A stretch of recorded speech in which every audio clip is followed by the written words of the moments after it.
Kini penyebab Hoki Caraka dipanggil Shin Tae-yong. Bintang muda PSS Semarang, Hoki Caraka kembali dipercaya oleh pelatih Shin Tae-yong untuk memperkuat timnas Indonesia di kualifikasi Piala Dunia 2026 zona Asia. Menurut manajer PSS, Leonard Tupamahu, hal itu wajar mengingat penampilan Hoki Pool tengah membaik bersama tim berjuluk Super Elja itu di Liga 1 tahun 2024 sampai tahun 2025. Sebagaimana diketahui, nama Hoki memang masuk ke dalam 27 pemain yang akan memperkuat timnas Indonesia dalam fase grup C putaran ketiga kualifikasi Piala Dunia 2026 zona Asia. Dalam laga terdekat mereka akan berhadapan dengan Bahrain di Bahrain National Stadium pada 10 Oktober tahun 2024 dan Cina di Qingdao Youth Football Stadium pada 15 Oktober tahun 2024. Melihat pemainnya dipanggil ke timnas Indonesia, Leonard Tupamahu mengatakan, Hoki Caraka memang layak karena terus meningkat performa bersama PSS. Dia menilai performa pemain itu sebagai modal bagus untuk memperkuat timnas Indonesia. Hoki memang berhasil mencetak 2 gol saat tim dia menang 3-1 atas Arema FC.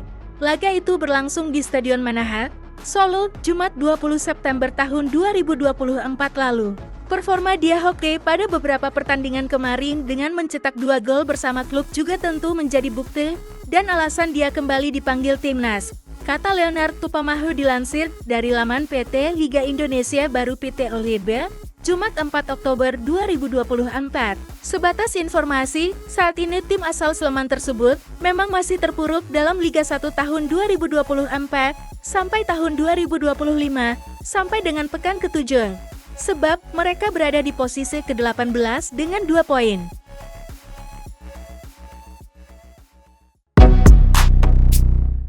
Breaking news, Maarten Paes pulih dari cedera. Kiper timnas Indonesia, Maarten Paes, sudah pulih dari cedera pergelangan tangan yang dialami. Mengutip dari akun Instagram @fcDallas, kiper 26 tahun itu terlihat sudah berlatih bersama skuad FC Dallas. Sekadar diketahui, Maarten Paes dinyatakan mengalami cedera beberapa menit sebelum kick-off St. John's Earthquakes vs FC Dallas di lanjutan Major League Soccer MLS pada Kamis, 3 Oktober tahun 2024 pagi WIB. Dalam beberapa video yang beredar di media sosial, tangan kanan ex-kiper FC Utrecht itu dibalut perban. Hal itu menimbulkan kekhawatiran bahwa Maarten Paes akan absen saat timnas Indonesia melawat ke markas Bahrain 10 Oktober tahun 2024 dan Cina 15 Oktober tahun 2024 di lanjutan grup C kualifikasi Piala Dunia tahun 2026 zona Asia. Laman Football pun membuat kaget pencinta sepak bola tanah air. Situs tersebut memprediksi Maarten Paes baru akan pulih awal November tahun 2024. Hal itu semakin menegaskan Maarten Paes takkan bermain di laga melawan Bahrain dan Cina. Namun, kini seperti yang sudah diutarakan di atas, Maarten Paes terlihat sudah berlatih normal bersama FC Dallas. Ia berpotensi diturunkan lagi saat FC Dallas tandang ke markas Portland Timbers pada Senin, 7 Oktober tahun 2024 pukul 6 WIB. Kelar membela Portland Timbers, Maarten Paes akan langsung terbang ke Bahrain. Diharapkan kondisi Maarten Paes terus terjaga.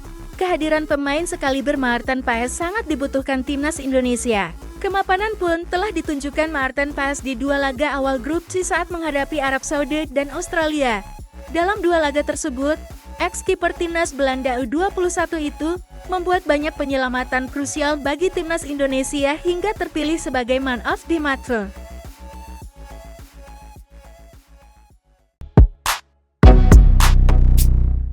Misi Jordi Amat meredam keraguan di timnas Indonesia.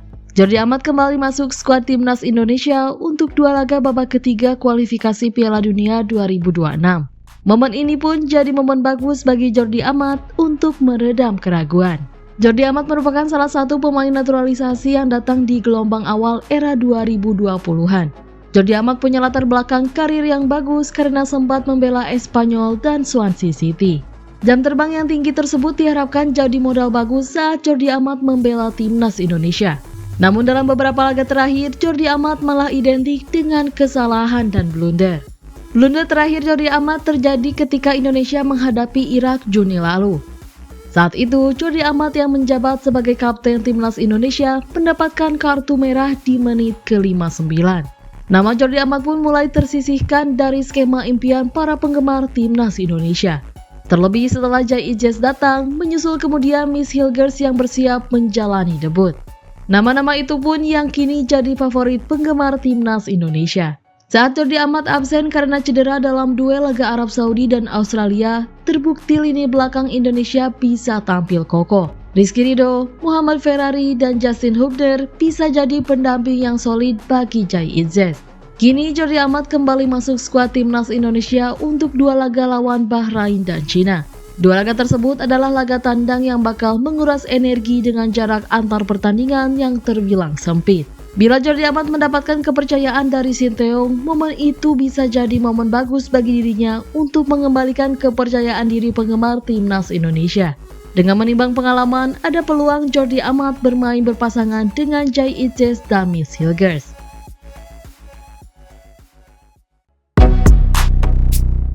Cina klaim Miss Hilgers dan Eliano Reijnders tidak sah. Proses naturalisasi dua pemain keturunan timnas Indonesia, Miss Hilgers dan Eliano Reijnders, dikatakan tidak sah. Mereka disebut tidak bisa tampil untuk skuad Garuda di lanjutan laga babak ketiga kualifikasi Piala Dunia 2026 zona Asia nanti. Klaim tersebut dibeberkan oleh salah satu media Cina, 163.com, belum lama ini. Timnas Cina dikatakan bisa melapor dan mengajukan banding kepada pihak Asosiasi Sepak Bola Asia AFC jika Miss dan Eliano tetap dimainkan. Skuad Garuda diperkirakan bisa langsung kena vonis hukuman kekalahan 3 gol tanpa balas andai memaksa menurunkan dua penggawa tersebut. Hal itu tentu menjadi kabar buruk bagi timnas Indonesia. Menurut peraturan AFC terkait, kedua pemain tersebut Miss dan Eliano tidak berhak bermain. Tulis 163.com, Kamis 3 Oktober tahun 2024. Jika mereka bermain pada saat itu, tim Tiongkok dapat mengajukan banding dan AFC akan mengajukan banding peraturannya. Tim sepak bola putra Indonesia akan langsung divonis kalah 0-3. Lanjut mereka. Sebagaimana diketahui, Miss dan kolega dijadwalkan akan melawan timnas Cina pada 15 Oktober tahun 2024 ini. Laga tersebut menjadi momen krusial bagi skuad Garuda. Sebab, timnas Cina menjadi tim yang paling mungkin bisa dikalahkan dari kontestan lainnya di grup C. Adapun tim-tim grup tersebut, selain Cina, yang menjadi lawan timnas Indonesia diantaranya Arab Saudi, Australia, Jepang, dan Bahrain.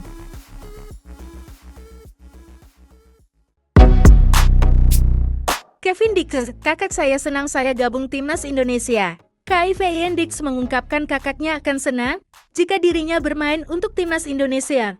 Bek FC Copenhagen itu saat ini disebut-sebut sedang menjalani proses naturalisasi untuk menjadi warga negara Indonesia WNA. Belakangan ini, Kevin dikabarkan sedang menjalani proses naturalisasi untuk menjadi WNA. Kabar itu sempat dihembuskan oleh jurnalis asal Belanda, Denny van Laar.